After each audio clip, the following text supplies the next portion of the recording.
Back-to-back weeks on Kingdom Speak, we're going to talk about your thoughts. And we have a couple things to share with you, some good updates on what's going on with the podcast the next couple weeks. So you're going to want to listen to this episode. Welcome to Kingdom Speak with Pastor Daniel McKillop.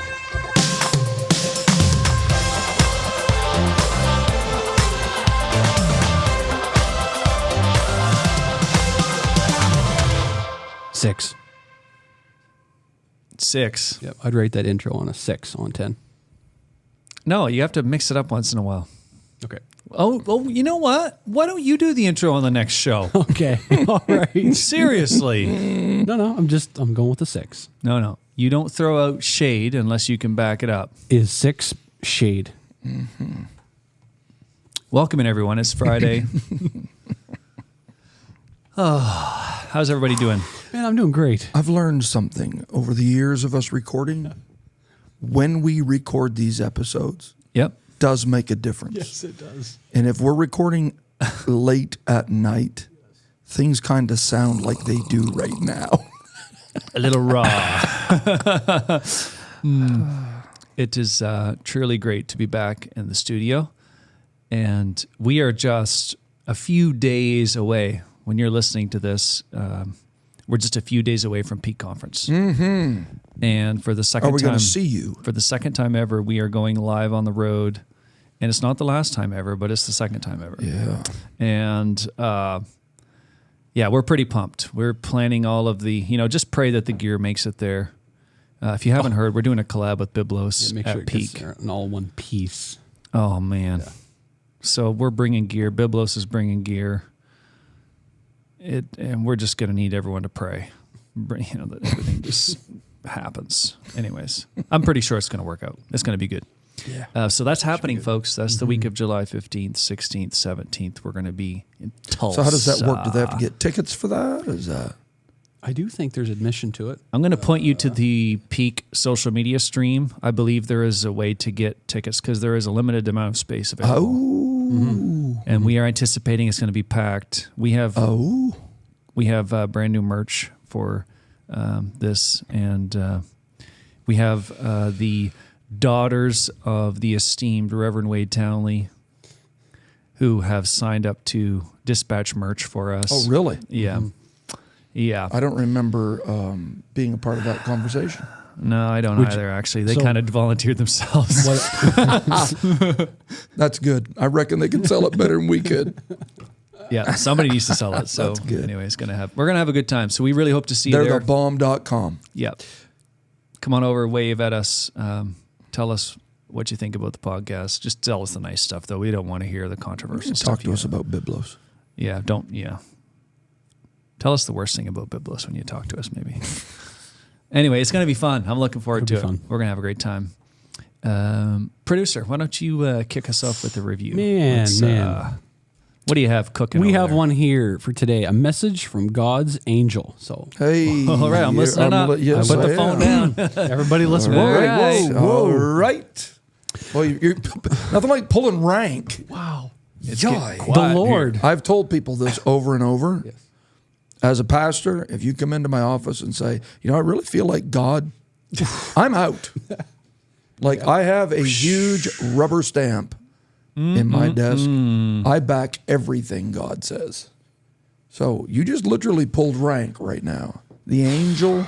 So we have the angel, a message from God's angel. Okay. The Lord would like me to let this podcast team know what an outstanding job you all do to make His truth come to life. Wow. In a breakdown, hermeneutical way. Yeah. Oh my goodness. It absolutely is the way He designed His word to be handled. By the way, Dork, God wanted me to tell you that He's watching you edit out your coffee spills. You might need to consider either working on your video editing or I may have to consider a replacement. That was been a while ago. I spilled the coffee Yes. Yeah. I want to just go on record as saying if God replaces Derek, this could be sensational. Yes. I kind of want to see it. Yeah. Well, you might get hopefully a top down.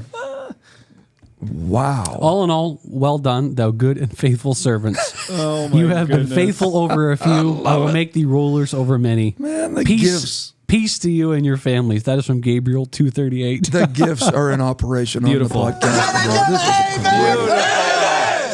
Hallelujah!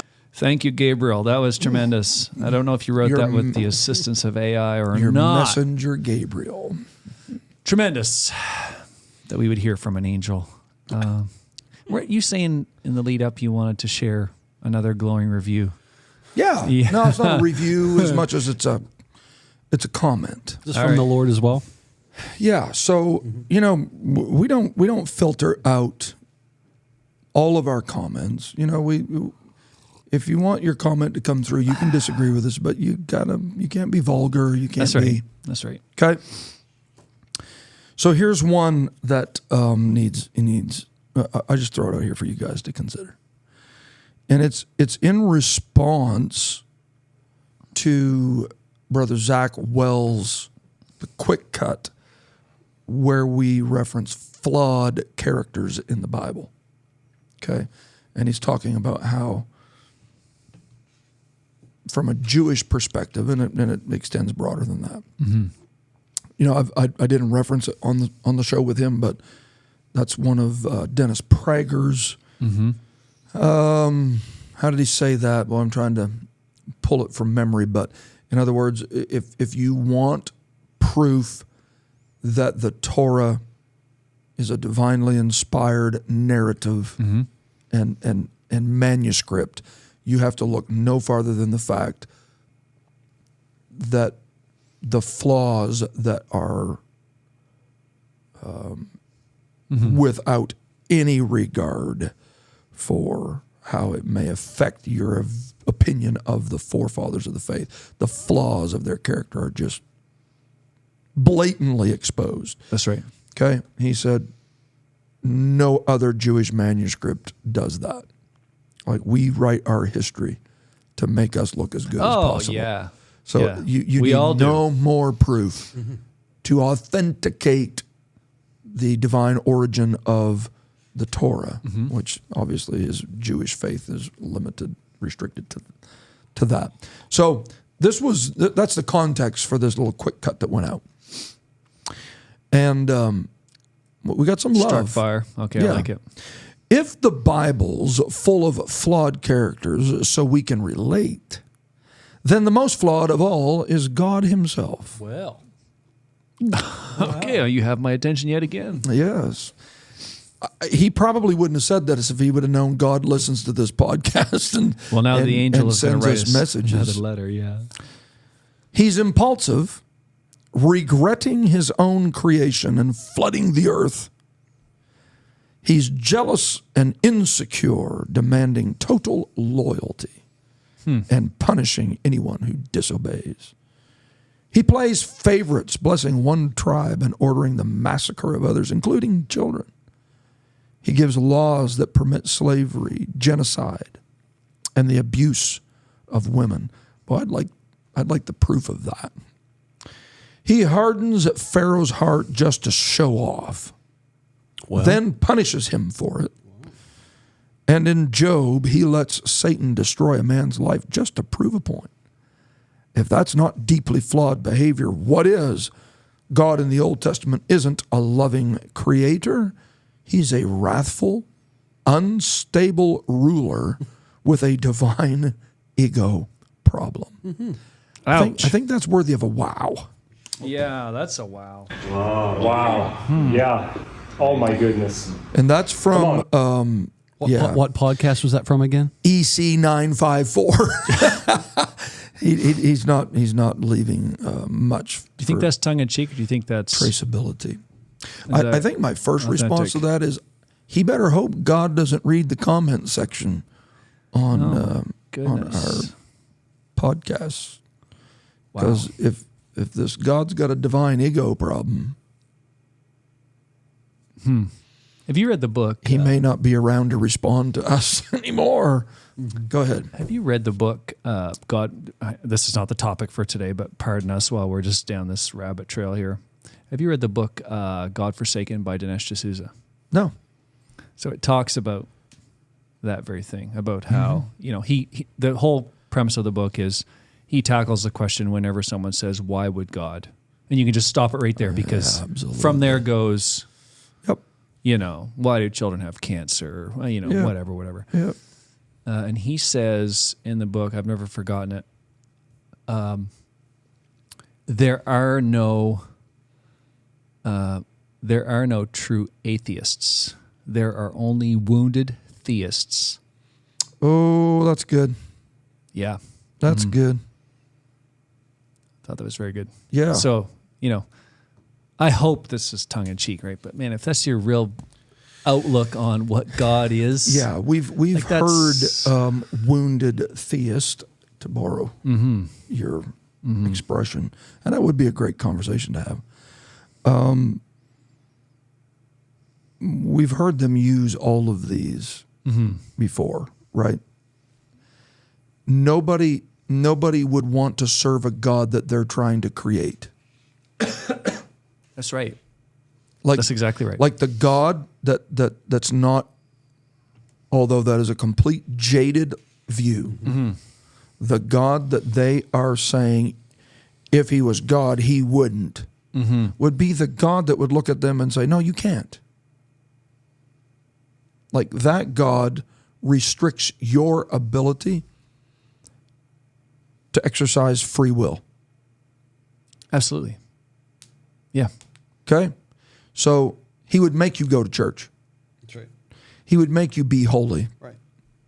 He would force you to give to charity, to pay tithes. He'd force you. Yeah, and suffering is not evidence of that tyranny. Suffering is evidence of a free will. Yes. Is it possible to have free will without consequences? No. If there's no absolutely consequences, not. then what is the role of free will?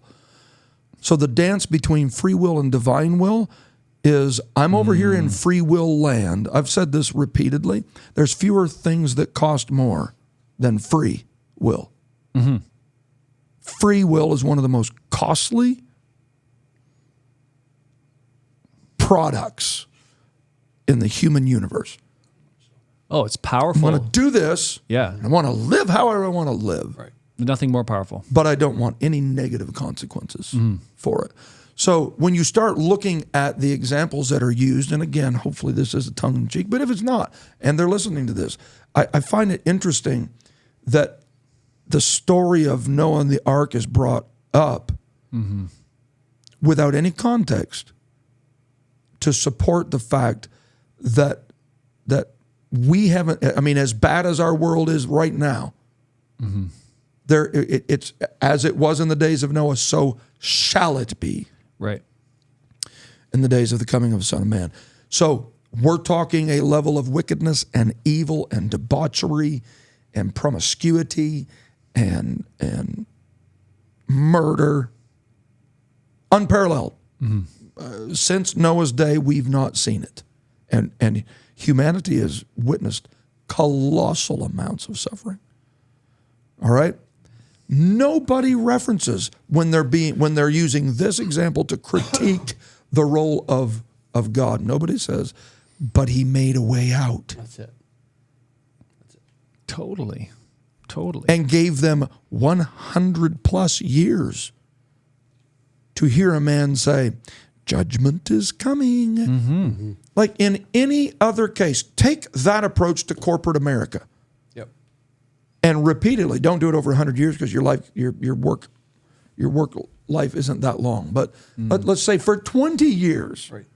for 20 years, you're in staff meeting and you're told, now if you don't quit doing that, judgment's coming. Yep.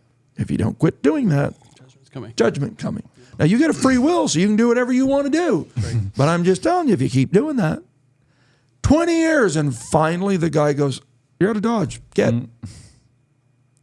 Who's writing the hit piece on the CEO going, what a guy. I mean, Terrible. who evil. would want to work there? Right? Yeah. And it would be a great podcast. It would. So thank you for chiming in. Obviously, we vehemently disagree. Yeah, with the fact that God has a divine ego problem. My parting shot, we're allowed to do parting shots, right? So my parting shot is like, what's your alternative? So is your alternative atheism? Mm-hmm. Because I would say atheism, is not really well known for eliminating suffering and tyranny and evil, right? No. Just saying. Yeah, and I would say if I could second your parting shot. Parting shots. Yeah. Your theology is flawed regardless of how you view God. Like, you're not looking at the manuscript and properly interpreting it. And ironically... probably what you've been told about. You've never read it. What you've been told about it. Yeah. So we're going to get into this in a little bit, actually. That had nothing to do with the comment. This is part 2 of something that we already recorded.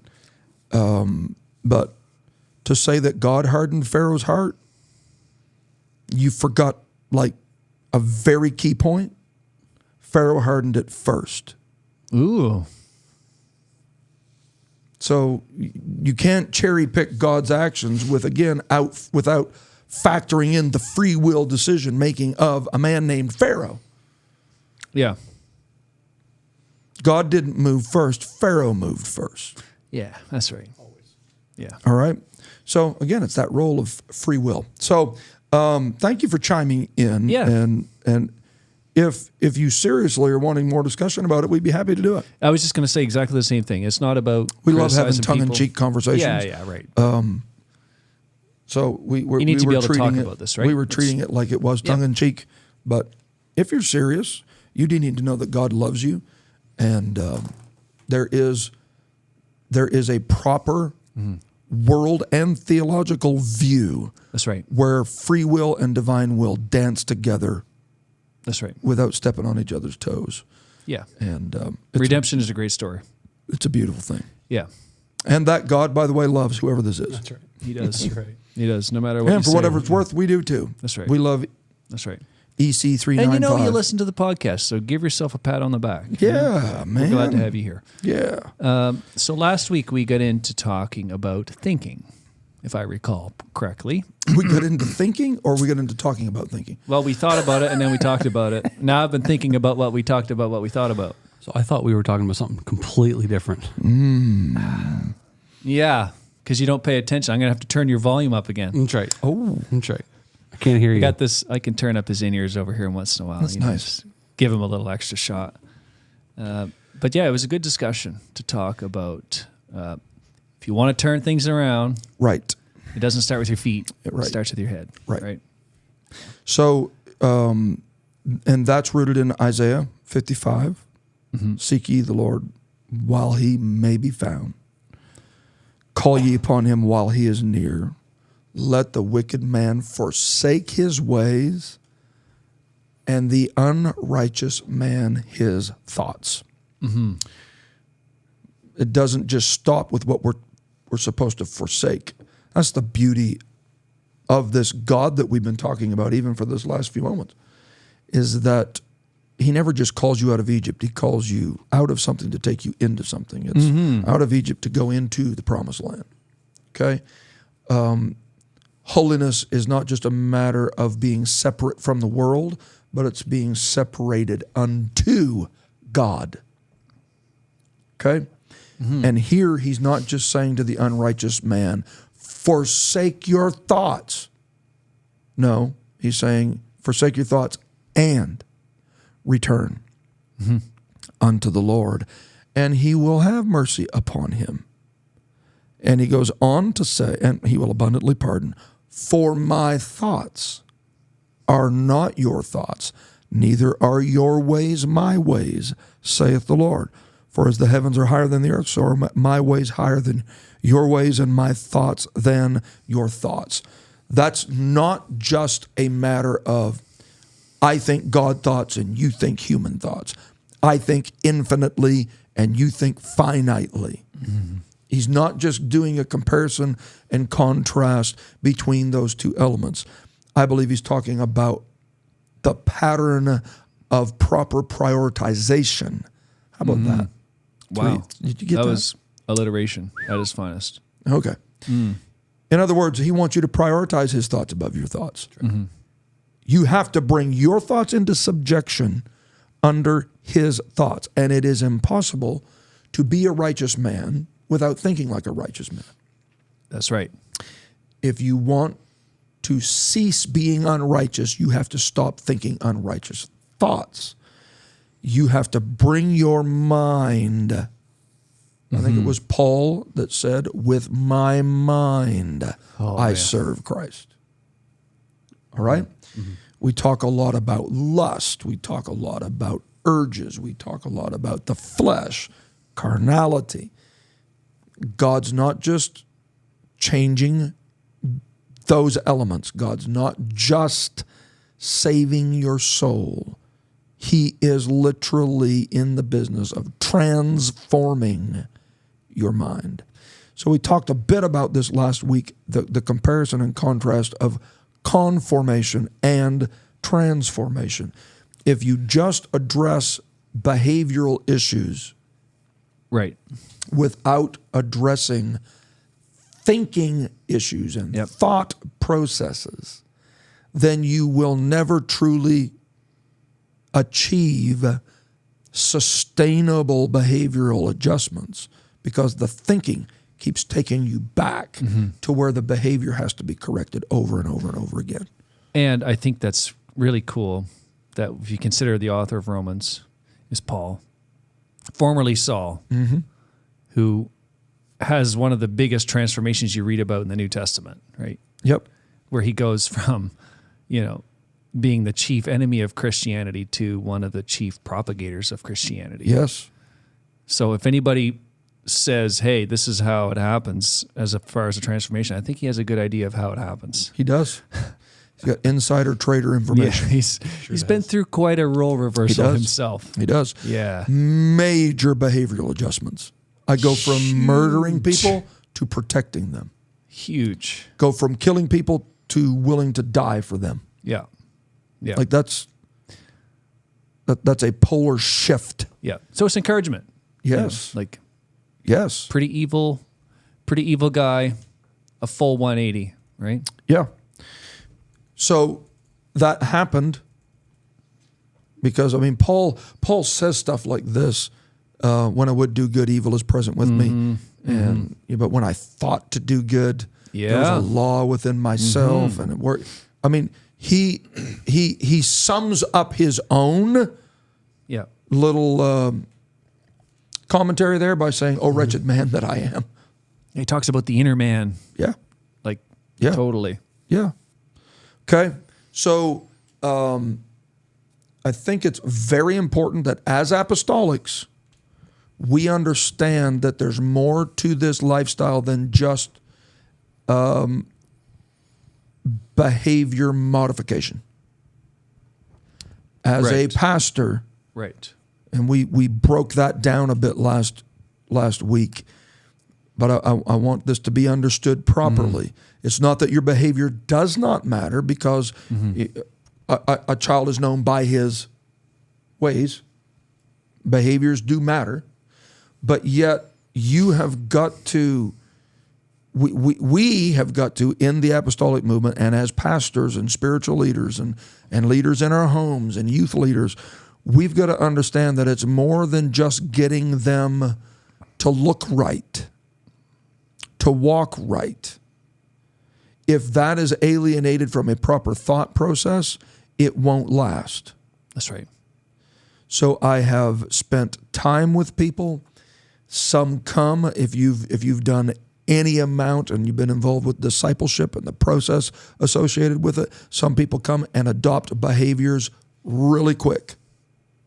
But it takes them forever to get their thinking right. There's other people that you come and you see that it's connecting with them on a, help me with this word. Is it a cranium? On a, what's that level?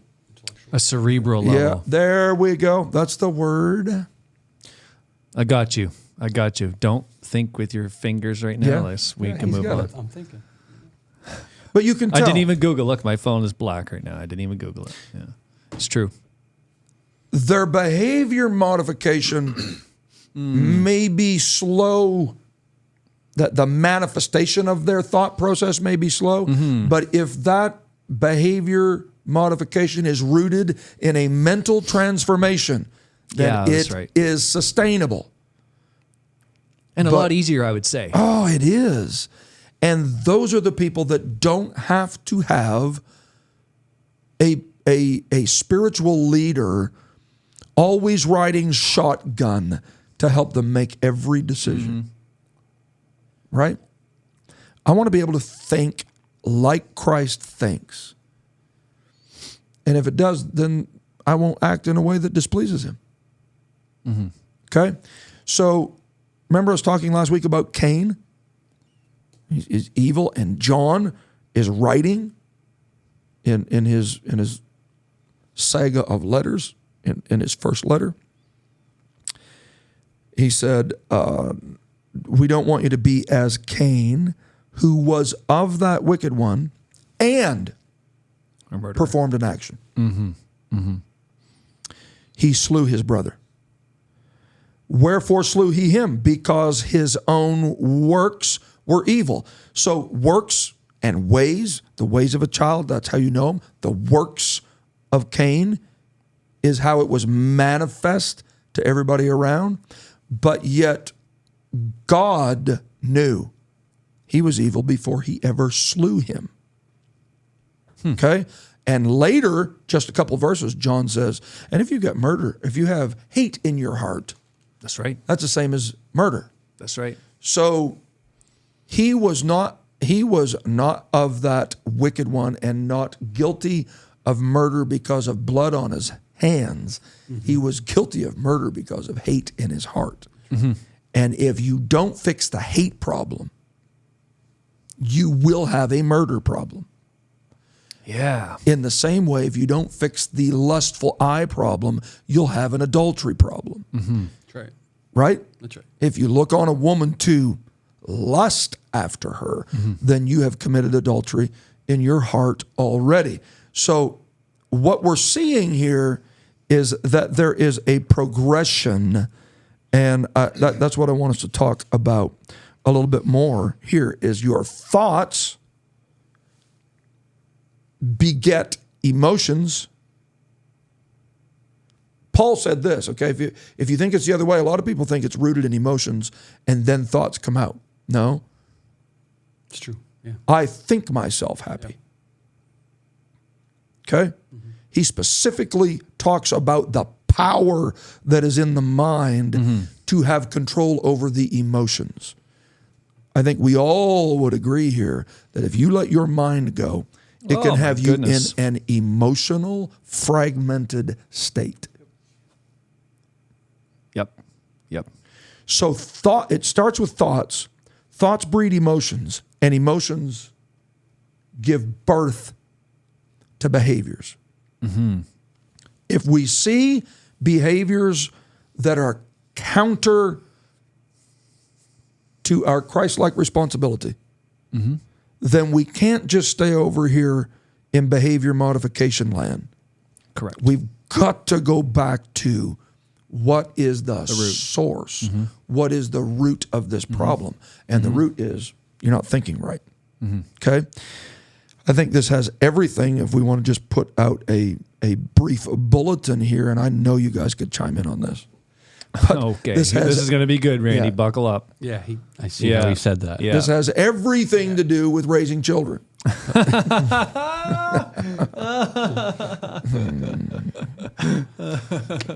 Okay, I'm just so waiting, predictable. just giving so you predictable. a chance I'll just point it out. It was so predictable. Yeah. Okay. If you think, I'm not wanting to rush you. You want to chime in? No. We won't be saying anything for the next few minutes, so go ahead. Let me have a drink of my coffee here. This is so hilarious. Here's the issue. If you don't understand and you don't introduce this to the philosophy that you have of raising kids, then you'll just be a disciplinarian. All right. A disciplinarian is someone who is a behavior modificationalist. It's needed because at some point, stop jumping on the couch. Okay? Everybody here in this church knows that was a house rule for our home. It was Jaron could not jump on our furniture. He could not jump on our bed. We had trampolines for that and hotel What a rooms. terrible parent. Hotel rooms. No, just Hey, easy, Hotel room. So then I go to the same hotel after you, and the good bed enough is wrecked. for you. easy I on. promise you, it was like wow. when Jaron was growing up, that was the deal. He would get in the hotel and jump from one Bam. bed to the other immediately. These are the kind of people you don't want at your hotel. Hashtag lakeside Lakeside. stays. Yeah, don't stay there. Keep that in mind, Randy. I'm helping you pay for that bed. Don't you worry about it. Okay. No, so that's a behavior. Okay? When he's young, it's really hard to sit down with a 3-year-old and go, well, listen, this is the reason the dad doesn't want you to do that. Right? That's right. The bench is not real deep at that moment. So it's heavy based on the maturity level of the child. It's heavy on behavior modification, light on thought process adjustment, heavy on confirmation, light on transformation. But at some point, you have to introduce, and I would argue that you can do it actually pretty young. You have got to start introducing transformational thinking. The Scripture is not is not admonishing parents to say, discipline up a child in the way that he should go. Wow. And when he is old, he will not depart. That's right. It says train. Training addresses thinking. Discipline is something that addresses behavior. Discipline is something that you do when training fails. When adherence to training fails, then you discipline. And so when you see a behavior in your child that you don't like, don't just fall prey to, well, I'll discipline them until they stop. If you don't fix the thinking behind that behavior that you are trying to change, then you will always find yourself having to police that behavior. That's right. And I know that this gets into liberal versus conservative views and within the Pentecostal movement, and we like to brand people, they're liberal and they're conservative. But I'm going to say it anyway. I don't believe I'm called to be a policeman. That does not mean that I ignore people's behavior. But I think within the context of this conversation, this has, and believe you me, I've addressed behaviors, okay? So that's why I'm having to quantify that. But qualify that. Qualify. But you also have to understand that if I can get enough of the Word of God in their heart, in this youth group, so that they're thinking right. I understand based on maturity, you have to lean heavier on behavioral modification than you do on training. But I don't want to just slip wholeheartedly into behavior. Behavior is a short-term win. Transformational thinking and an unrighteous man forsaking his thoughts is the long game. But the benefits of that far outweigh. That's why people that become institutionalized have lost the ability to be transformed. Exactly. And they find themselves repeatedly being locked up because they don't know how to operate in a world where they pick their own clothes, pick their own schedules. They just lose their mind with all of these choices. Wow, lose their mind. And ironically, that's what recidivism is all about. It's when an inmate is discharged and they go out and they steal another car. Yes. And they go right back in again. Yes. And until you change that inmate's thinking Yes. to say, next time I get out of jail, I don't think I want to steal another car. Yes. Right. right? Right. They will continue to do the same behavior. And as simple as that is, what you just said, that's a very difficult thing in some circles with some people. Yeah.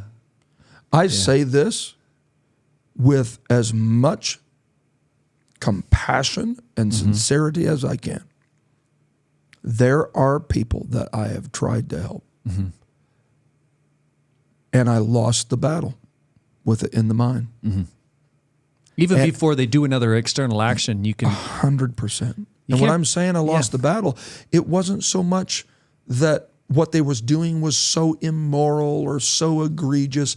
It was just their mind was in such a state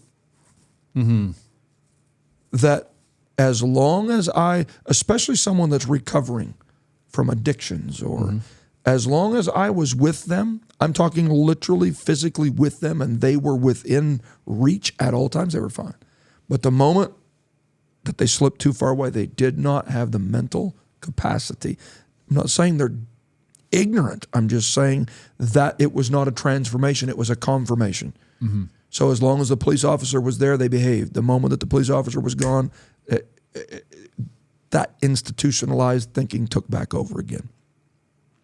Society tries to deal with this stuff, and it's known as cognitive behavior therapy. Okay? And I don't wander way out and all that. That's above my pay grade and beyond whatever level of understanding that I have. But I want to give a couple of examples of this, and you probably have seen some of this more in your professional career than what I've even had to deal with. There's 4 primary points that they break cognitive behavior therapy down into. First one, cognitive distortions. Have you ever thinking errors? Okay, That's right. Now I'm quoting. This is not me. These are inaccurate or irrational ways of thinking that often lead to negative emotions and behaviors. So you see that? It's thinking, emotions, behavior. That's the process. And again, I know that our audience is tracking with this, but I just find it amazing that psychologically we're coming up with something that the Word of God has already contained. That's right. If an unrighteous man wants to turn himself around, forsake his thinking. Okay? Here's some examples of cognitive distortions. Have you ever been around anybody like this? All or nothing thinking. If I fail once, I'm a total failure. Yeah. It's really hard to keep that person, to keep their emotional equilibrium up, because I hate to break it to you, if you do anything in life, you're going to fail. And if you don't do anything in your life, that is a failure. So Yeah. failure is a part of it. Yeah. So it's a cognitive distortion to have all or nothing thinking. Another one, I love this one. Catastrophizing. Isn't that a nice big word? If I mess this up, it'll ruin everything.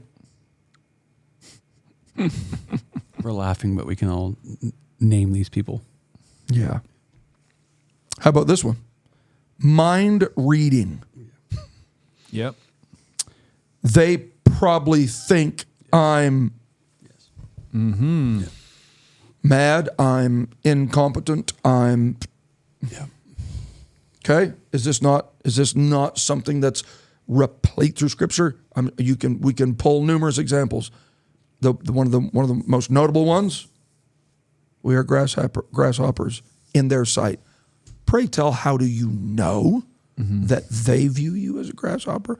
When in turn you read later clearly on in the didn't. narrative that their heart was literally like, oh, melting here come those within them. people. Here they come. Yeah. Like, Must have been big grasshoppers. evidently. Well, big grasshoppers because they were eating big grapes. Okay. Overgeneralization. I never get anything right. Okay, that's 4 examples of cognitive distortions. Now, I promise you, if you're struggling with your emotions, you got to get that under control. Oh yeah, and we're all susceptible to hit all of those traps in one day. Yes. Right? Yes. That's just how's your brain is And wired. depending on how your day's going, it might be more than once a day. Depends on if I'm playing golf or not. Depends on what? If I'm playing golf or not. Yeah, if we shift this out of parenting and just get into general world views. Oh, you guys know we're not into parenting now. You're sitting over there. Yeah, right. Yeah. I feel like I could hit all of those. Every hole. Every time I pick up this driver. Yeah. No, it's true. Yeah. Okay. The second thing, so the first one's cognitive distortions. The second is automatic thoughts. These are immediate subconscious thoughts that pop up in response to situations. I mean, they're built in. I think Paul's referring to some of this stuff when he says, bring into captivity those thoughts that exalt themselves. Yep. Okay? Like that's a whole region of mental discipline and control that is you really have to have spiritual help to do that because the devil likes to, and we get into this last week, as a man thinketh in his heart, so is he. You are not the fruit of every thought you think. You are the fruit. Your actions are the fruit of what you thinketh. Right. All right? So inerrant random thoughts that exalt themselves, and if we're honest, it's just us, right? That's right. But I mean, some of our thoughts would make us blush if there was a billboard projecting everything that went through our minds.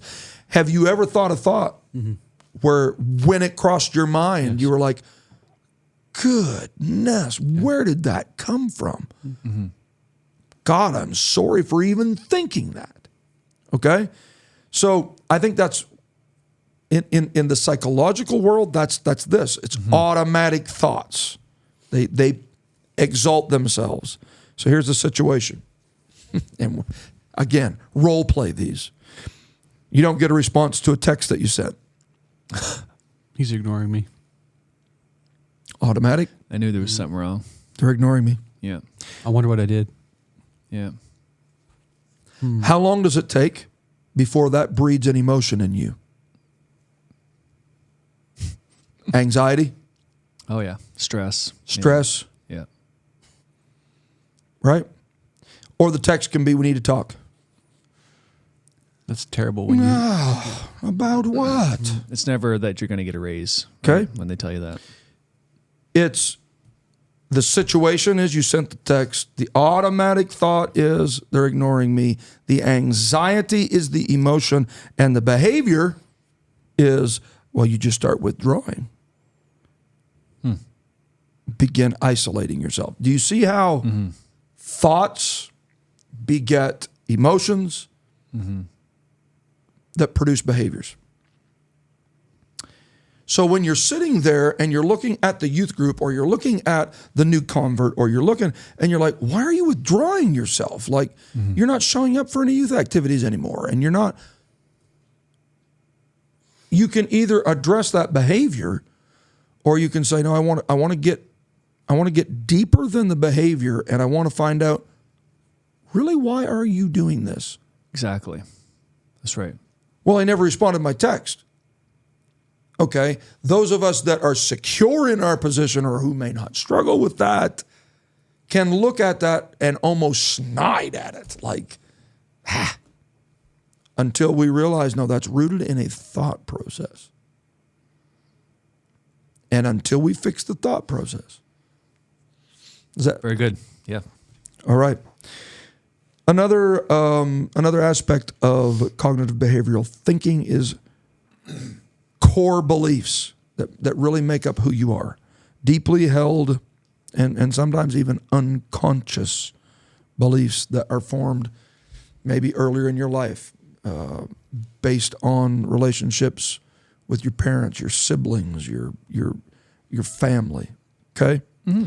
And those core beliefs can be, I'm not good enough.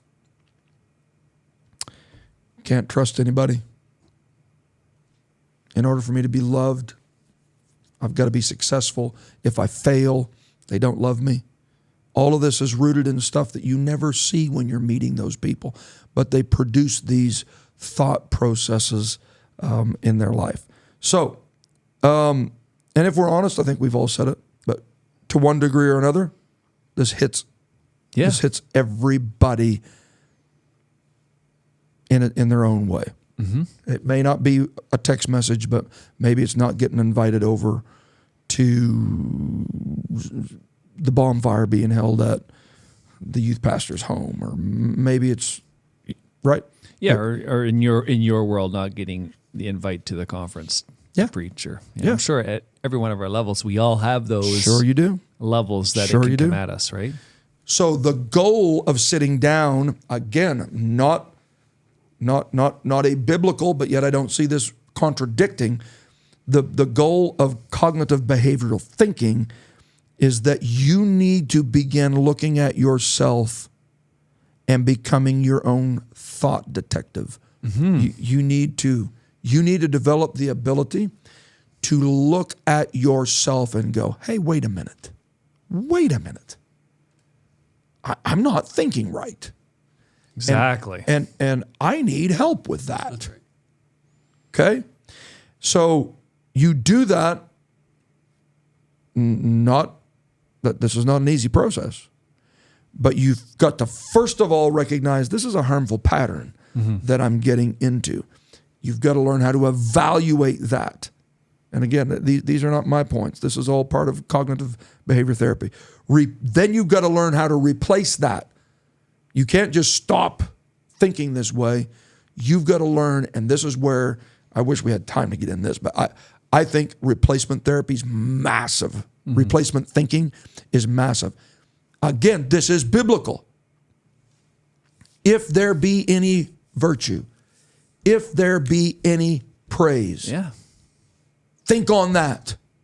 So when there's this automatic thought process that rises to the top, all right, they didn't schedule me this week, or the usher didn't shake my, you remember that old Kingsman song?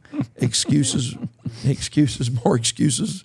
You hear them every day. He didn't even shake my hand. Whatever it is, you've got to learn how to grab that and go, well, maybe he didn't see me. And it's quite likely that if I'm in a congregation of 150 people, that maybe the pastor wasn't preaching specifically about my story. So, right? Mm-hmm.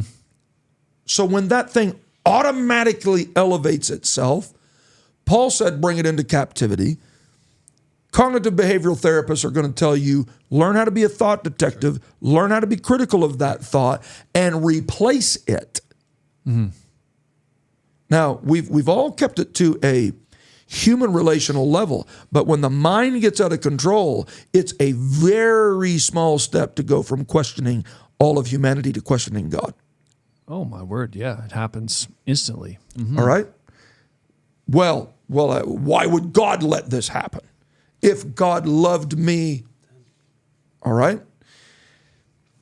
Again, maybe that's a bit what we're dealing with the comment that we talked about at the beginning. Again, God forbid, I hope it's tongue-in-cheek. But if it's not, it's quite likely that in the attempt to grapple with all the stuff that happens, thoughts can get out of control, and you've got to bring them into captivity. All right. It's not until then that behaviors are changed and emotional responses are adjusted accordingly.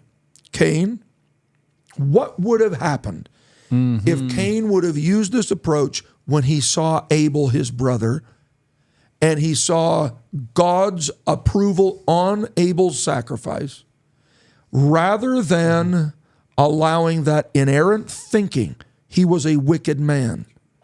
He was unrighteous long before he slew Abel. What would have happened if somewhere during that process he would have used Paul's logic of bring this into captivity? Or he would have use this. I'm going to be critical of the way I'm thinking right now. And I'm going to go talk to Abel, and I'm going to say, hey, I don't like the fact that God likes your sacrifice and doesn't like mine. And it's got me a bit miffed. But talk to me about your sacrifice. Yeah. How is this always happening? Right? Like somewhere. Well, and God, the psychologist, kind of puts his finger on that when he's talking to Cain. Yes, he does. Man, if you do well, don't you know that you're going to be accepted? You will. Right? And he notices stuff like countenance. Yes. Why is your countenance It's like, fallen? Cain, you're in a bad cycle right now. Yes, you are. But all you got to do is get out of that cycle. Right. Yeah. So the behavior that Cain had, which was, I guess the solution is kill what God approves of. Yeah, that's right. And I'll be the only, I'm the only sacrifice left. He has to accept it now. Is that in and of itself not proof of flawed thinking? Yeah. A poor construct. Yes. But how many times do we see that? That when you see something that is a success, a business that's a success, a man that's a success, it's easier to tear the man down. That's right. Let's wreck him. Right. And then, Bring him down to my level. Right. yeah. Let's not look at the man that's running a successful church and, well, he's doing it because, well, I can't put my approval on everything. I don't approve of everything I do.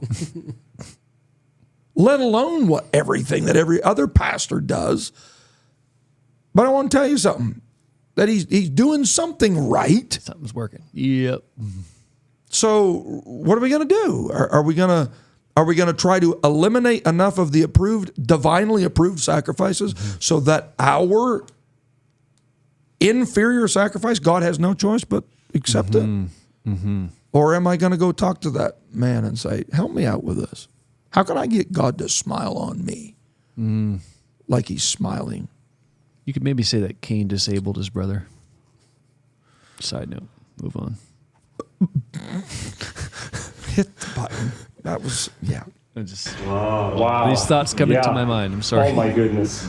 I did not Come have on. that written down either. I just Cain disabled. like he disabled him. That's powerful, boys. I'm telling you. Just think about that for a second.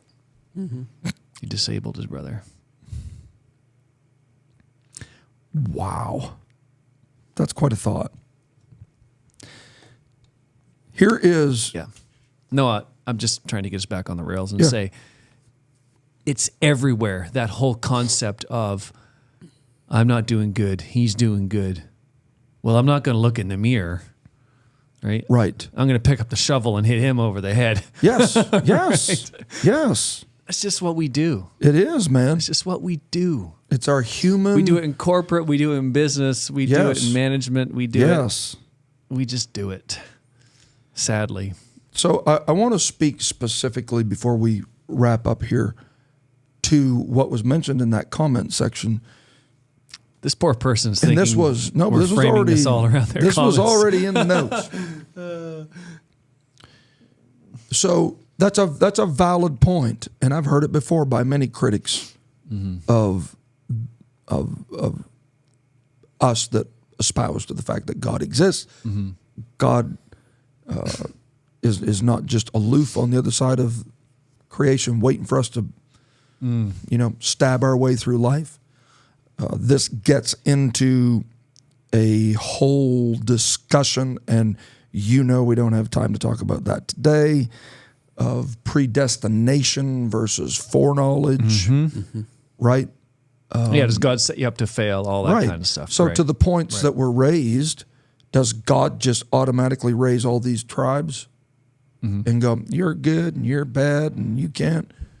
No, that kind of lends over into like the serpent seed doctrine and I mean the beauty of the New Testament is literally the destruction of the middle wall of partition. No Jew, no Greek, no male, no female. Okay? But nobody wants to talk about the fact that the reason that there's an Isaac is because there's an Abraham and a Hagar. So nobody wants to serve the God that shows up and said, Abraham, you just thought about having an illicit relationship with Hagar, so I'm going to knock you out right now. Goodbye. No, I have my free will. No, but you can give birth through your actions to something that to this very day we're still seeing witness, like literally right now, between two nations. Ishmaelites. Right? Yep. Now, is that God's fault or is that Abraham's fault? Yeah. It would, if you think it's God's fault, yeah, it's like, yeah. Yeah. Did God predestine Ishmael to be that guy? No, actually Ishmael's even around because of Abraham. Mm-hmm.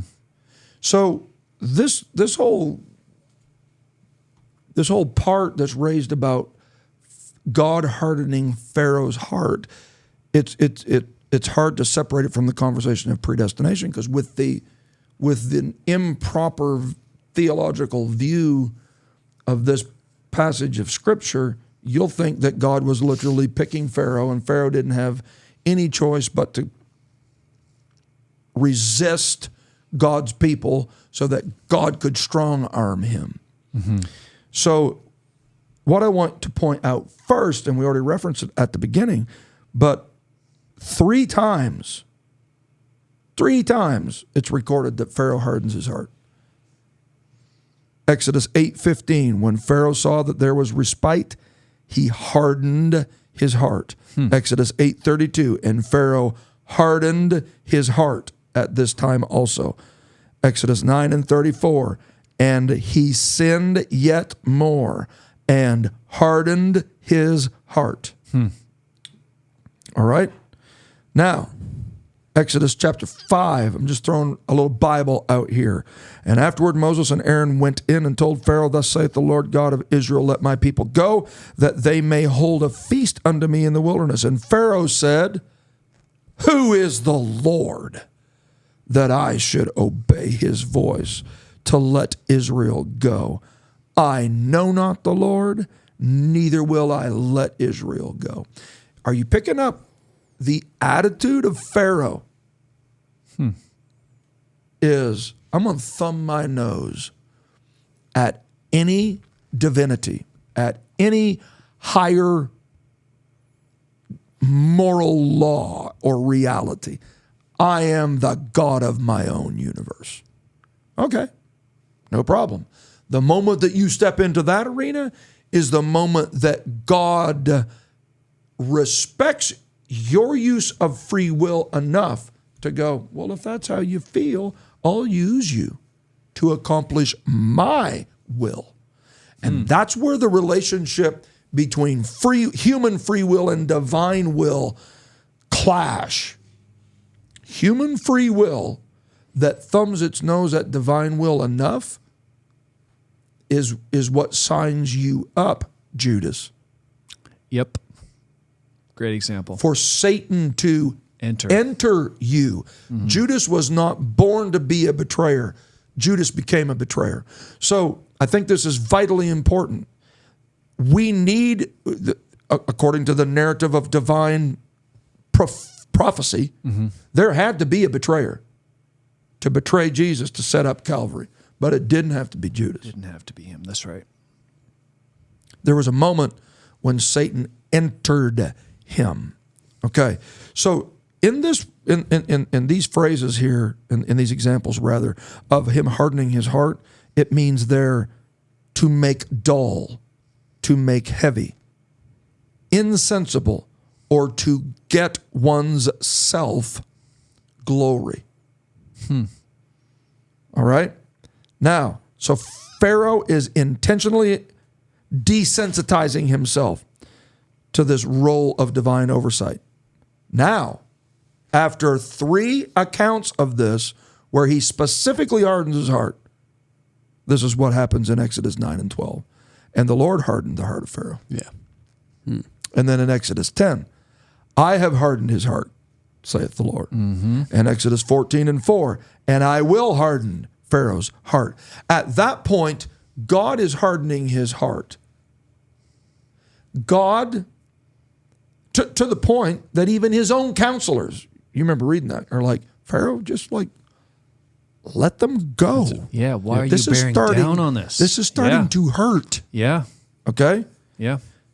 When God hardened Pharaoh's heart, it was different than when Pharaoh hardened his heart. It's a different word. It means to make strong, make bold, make firm, rigid, hard, to make severe.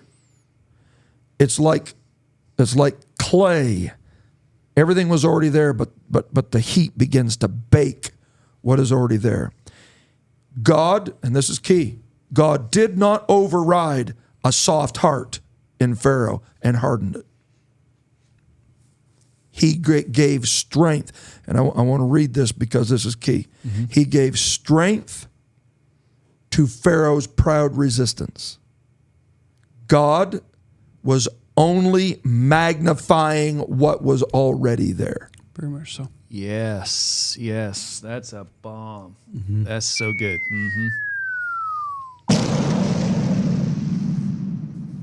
Yeah, he wasn't grabbing Pharaoh randomly and hardening this poor individual's heart, and You've seen those. now Pharaoh's yeah. the victim, Yeah. right? This was not two-part glue where you mix the cement glue and the hardener and as long as these two aren't separated or aren't together, it's moldable. The moment you put this in here, boom, it's done. No, that's not what we're dealing with there. Pharaoh had already done the hardening. When God came by, he saw that arrogant spirit in Pharaoh, and he just magnified it. He didn't deposit hardener in Pharaoh's heart. He literally just magnified what was already. Pharaoh's not a victim. That's exactly right. And so, in order to turn this around, you and I have got to make sure that we understand God's thoughts are above our thoughts. We can't adopt a Pharaohistic view of ourselves where who is God and who is the Lord? And I will not let those people go. We have got to embrace the fact that God's thoughts are above our thoughts. And if we don't ever adopt the redemptive thought process of let this mind be in you, which was also in Christ Jesus, if we don't ever let the mind of Christ be in us, we will always have to live our life on a leash with someone correcting behaviors and struggling through the cycles of why am I doing this again? If you can ever get your thinking right, the behavior will fix itself. How does the unrighteous man turn it around? He turns it around by forsaking his unrighteous thoughts, returning to the Lord, whose thoughts are higher than his thoughts.